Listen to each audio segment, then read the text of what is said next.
Ibu Sri Mulyani, terima kasih atas waktunya untuk Rappler Indonesia.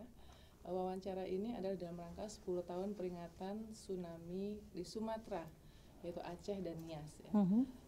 Saya ingat pertama kali pada tanggal 27 Desember tahun 2004, Ibu Sri Mulyani bersama Wakil Presiden Yusuf Kala pada saat itu, Ibu Menteri Keuangan, mendarat di Banda Aceh, menjadi salah satu dari orang luar Aceh yang pertama yang melihat bagaimana dahsyatnya dampak dari bencana tersebut. Saya ingin tahu bagaimana pada saat itu. Belum pernah rasanya saya tahu Ibu bicara dengan media. Apa yang Ibu rasakan pada saat itu melihat bencana yang begitu dahsyat? Iya. Situasinya sangat tentu saja mendadak. Itu hampir akhir tahun, seperti diketahui Presiden Yudhoyono waktu itu sedang ada di daerah Papua untuk bertahun baru rencananya di sana, sehingga yang ada di Jakarta menjelang akhir tahun mungkin hanya beberapa menteri. Waktu terjadi tsunami diputuskan untuk segera ke lokasi. Kita harus menjemput Menteri Kesehatan waktu itu di Sumatera bagian barat, kalau tidak salah beliau sedang tugas di sana. Sehingga kita termasuk yang pertama kali hadir pada hari kedua.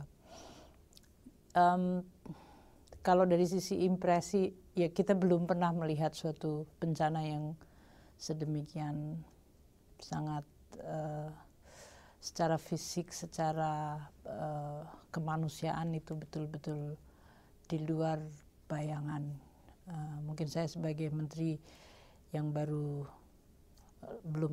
saya belum Menteri Keuangan sebetulnya, saya sebagai Menteri Bappenas waktu itu baru 3 bulan bahkan jadi menteri, karena mulai dari Oktober menghadapi bencana. Kita lihat tidak hanya masalah fisik karena air masih di mana-mana, tapi korban manusia yang kita tahu mencapai hampir 200.000 orang meninggal.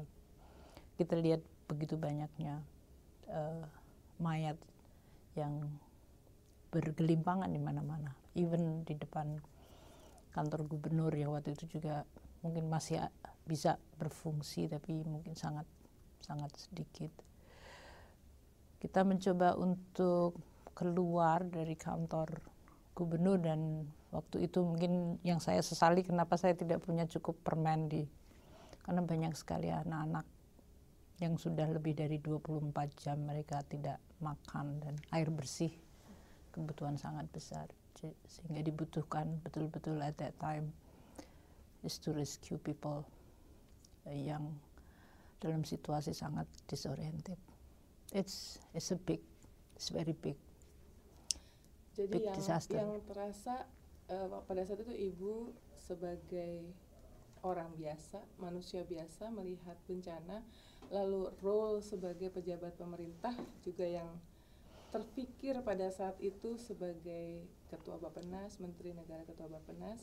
Jadi ada 2 role pada saat itu ya Bu? Betul. Nah, bagaimana itu pada saat itu yang langsung terpikir tuh apa?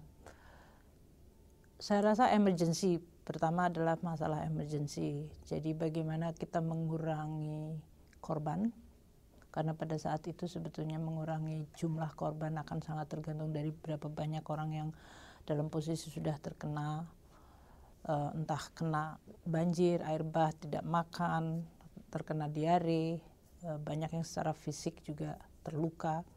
Jadi secara emergency try to minimize the number of korban-korban itu melalui apa yang disebut operasi emergensi kemanusiaan. Saya lihat PMI waktu itu teman-teman yang betul-betul connection nggak bisa karena kita handphone tidak bisa jalan, hanya satellite phone, dan itu hanya beberapa yang dimiliki dan kita mobilize menggunakan itu. Makanan kita cari tempat toko-toko yang masih ada dan tidak terkena banjir, dibuka secara paksa untuk bisa. Jadi semuanya memang tujuannya adalah untuk meletakkan logistik, terutama untuk makanan, air bersih kepada para korban untuk bisa mengurangi. Dan mulai dilakukan mungkin pada minggu pertama adalah pembersihan untuk dari mayat-mayat, even diskusi mengenai bagaimana menguburkan mayat secara bersama, karena umat Islam kita semua tahu Aceh inginnya secara proper dalam penanganan dan penguburan, sehingga dibutuhkan fatwa bagaimana mengubur secara bersama tanpa dimandikan. Hal seperti itu merupakan sesuatu yang delikat. Pada tahap selanjutnya tentu saja berpikir bagaimana membangun kembali masyarakatnya. Dan saya sebagai Ketua Bappenas merupakan orang yang sangat terlibat banyak, karena pemikiran waktu itu bagaimana membangun kembali, keinginan untuk membantu begitu berlimpah. Dan Presiden Yudhoyono waktu itu menginginkan supaya reputasi, biasanya bantuan dikorupsi, jadi kita bagaimana membuat sistem untuk tidak menimbulkan skandal dari niat kemanusiaan yang begitu baik dari seluruh dunia internasional. Bagaimana mengoptimalkan dan mengkoordinasikan, sehingga di Bappenas kita membuat blueprint-nya, kita konsultasi dengan masyarakat, banyak sekali hal yang sangat kontensius, sangat tegang, sangat menekan, karena banyak masyarakat yang masih trauma dengan bencana itu, kehilangan sanak saudara, pemikiran mengenai bagaimana membangun society, masyarakat kembali yang bisa mengambil pelajaran dari bencana itu dan move on with their life, dan bahkan bisa membuat society yang lebih stronger.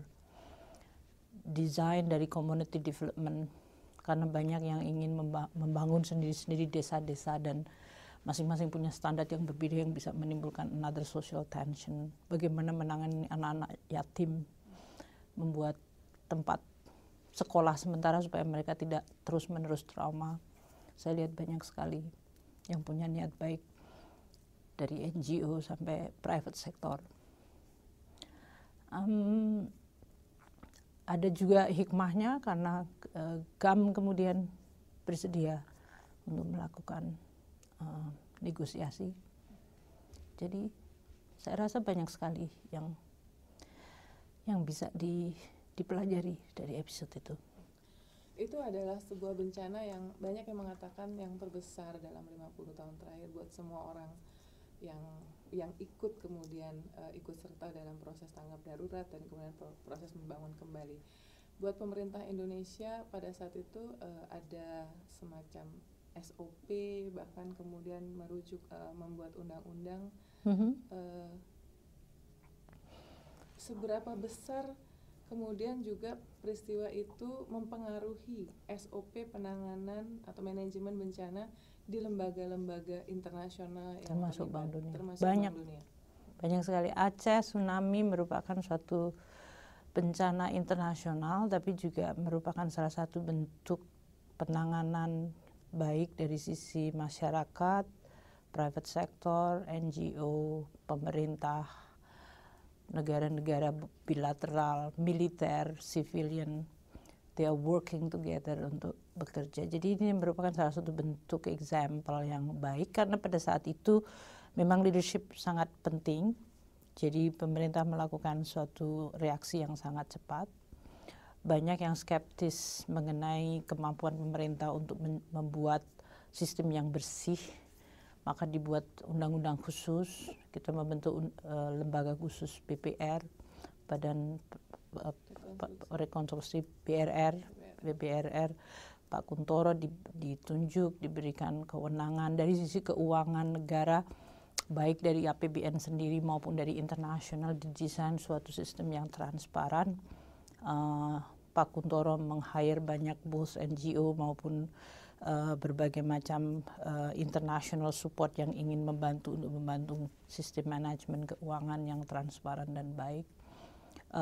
Desain untuk membangun kembalinya dengan konsultasi masyarakat merupakan salah satu contoh di dunia sekarang. Aceh tsunami disaster risk management termasuk among the very important lesson learned. Saya tahu karena saya waktu di World Bank, saya visited Haiti, dan waktu itu Haiti juga ada earthquake. Kita sendiri sesudah itu ada Yogyakarta dan Jawa Tengah mengalami earthquake yang kemudian membutuhkan juga disaster risk management yang sangat cepat. Indonesia mendapatkan banyak sekali pengalaman yang sangat dihormati sebetulnya. Itu menunjukkan kemampuan institusi, leadership, mobilisasi funding, bagaimana menjaga confidence dari para pemilik dana, baik masyarakat biasa, private sector sampai dunia international companies. Bagaimana kita bisa bereaksi more or less cepat meskipun dibutuhkan waktu lebih dari 3 tahun untuk membangun kembali. So accountability, transparency, predictability, coordination, itu sesuatu yang saya lihat di banyak negara begitu mengalami. Sesudah itu karena saya juga datang ke Pakistan waktu mereka mengalami juga disaster, sebagai kapasitas dikirim oleh Presiden Yudhoyono untuk membantu waktu itu memberikan bantuan support dana. Tidak selalu mudah pada saat terjadi disaster, sometimes masyarakatnya porak-poranda, institusinya rusak, dan kemudian muncul berbagai ekses. Jadi kemampuan kita, dan untuk Aceh spesial karena kemudian memunculkan opportunity untuk menciptakan perdamaian, yang itu merupakan suatu mungkin bisa dikatakan hadiah yang luar biasa bagi masyarakat Aceh, padahal di atas bencana itu. Sudah 27 Desember 2004, apakah Ibu berkesempatan untuk kembali ke Aceh? Ya, saya kembali ke Aceh, mungkin beberapa, tapi yang saya ingat mungkin terakhir waktu kita sudah selesai. Saya ke sana waktu belum selesai menengok BRR, waktu mereka membangun kantor sementara. Untuk melihat bagaimana perkembangannya. Saya kembali pada saat sudah stabil seluruhnya, hampir selesai seluruh reconstruction, di mana saya juga meresmikan kantor Departemen Keuangan yang juga mengalami kerusakan sangat besar. Sudah berubah, sangat berubah. Waktu hari kedua habis tsunami saya hadir di sana dan melihat lokasi yang sama, kemudian terbangun kembali. Ada perasaan ya bagus untuk masyarakat, tapi ya kita coba untuk membangun suatu masyarakat ya, bukan hanya membangun kembali kantor atau building like masjid, tapi atau road gitu, bridge. Tapi yang lebih besar adalah begitu besarnya manusia di dunia, begitu lihat disaster itu mereka luar biasa membantu. So it's an achievement, a lot of achievement. Untuk masyarakat Aceh, kemudian untuk masyarakat Indonesia, termasuk di kalangan pemerintah, lalu kemudian Ibu Sri Mulyani ada di lembaga yang oversee, mengawasi beberapa negara. Bagaimana peristiwa ini mengarahkan kepada preparedness yang lebih baik terhadap bencana?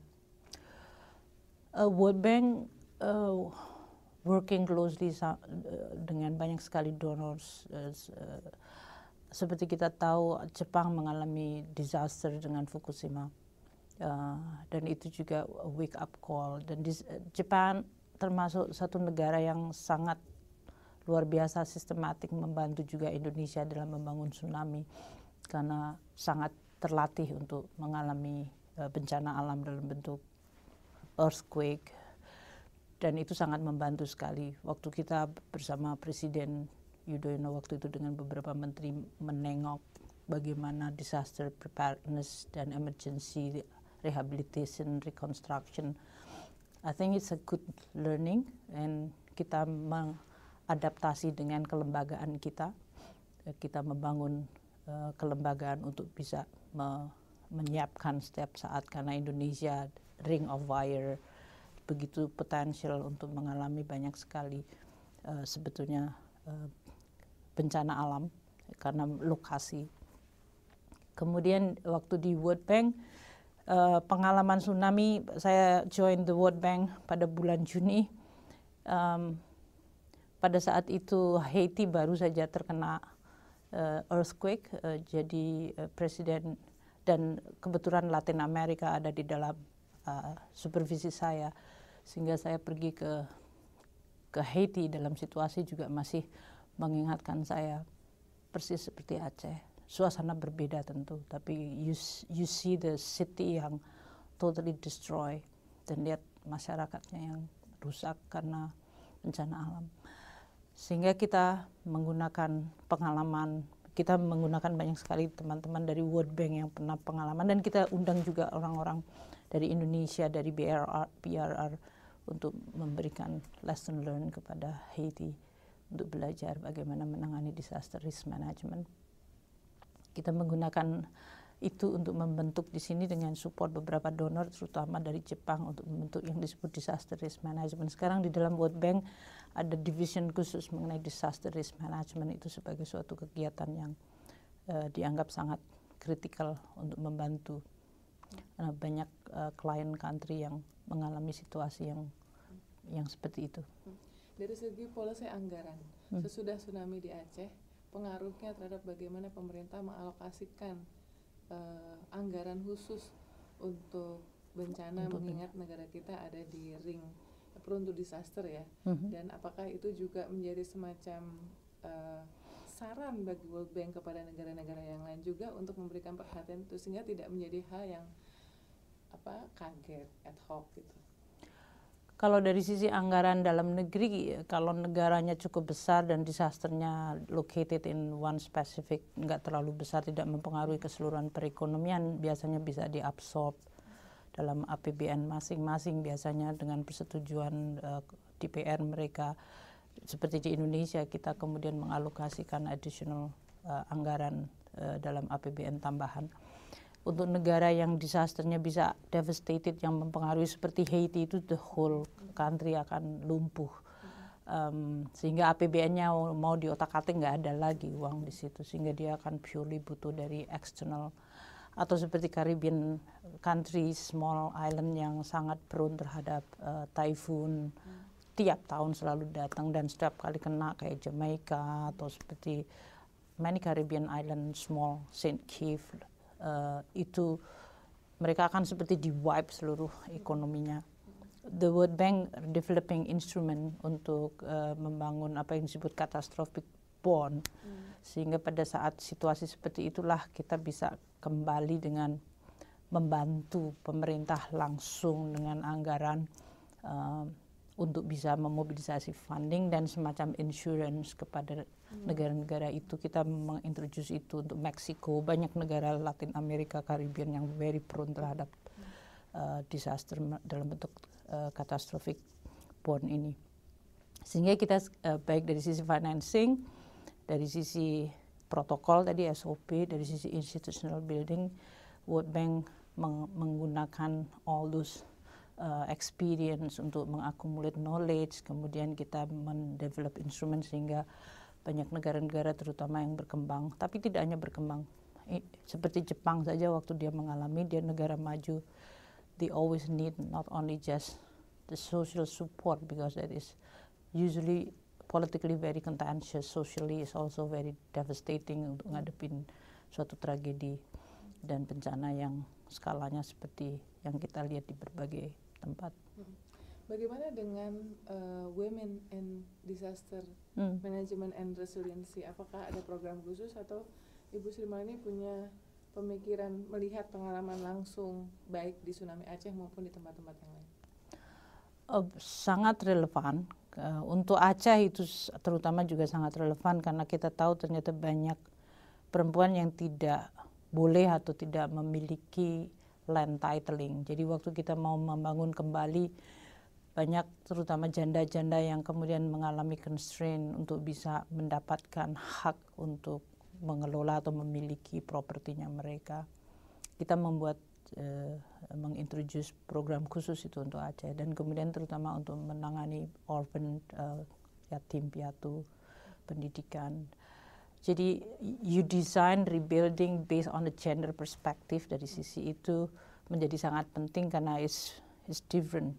Kalau kita membangun hanya tidak sensitif terhadap kebutuhan dimensi perempuan, apakah itu dari sisi beban ekonomi, kebutuhan sosial, education for their children, kita perlu membangun kembali dengan suatu dimensi pembangunan atau membangun kembali society itu dengan suatu langkah yang jelas untuk memihak atau dalam hal ini untuk recognize the need of the woman yang kadang-kadang sering dimarginalize secara intention atau unintentionally atau secara sengaja atau tidak sengaja dari suatu desain pembangunan yang sangat tidak gender friendly, terutama untuk perempuan dan untuk anak. Jadi World Bank menggunakan ini juga ini salah satu bentuk theme di World Bank di mana dalam mendesain suatu pembangunan gender dimension itu menjadi salah satu bentuk yang luar biasa harus diperhatikan. Apakah mendesain jalan, apakah mendesain transport system, itu penting. Perkembangan ke sini penanganan bencana itu juga sekarang mulai melibatkan teknologi. Bagaimana teknologi bisa dimanfaatkan untuk preparedness dan juga untuk membangun kepedulian dari masyarakat. Bagaimana World Bank melihat ini?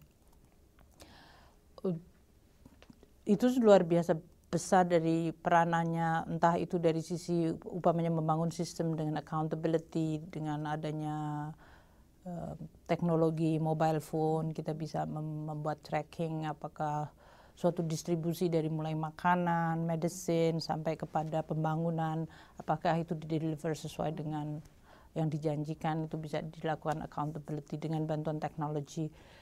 It's becoming very cheap dan visible untuk melakukan. Sekarang ada geomapping, jadi kalau kita membangun apakah betul lokasi pasar, sekolah, jalan raya, fasilitas umum terbangun di tempat yang memang diinginkan dan dalam bentuk yang seperti yang diinginkan, itu dengan geomapping kita dapatkan.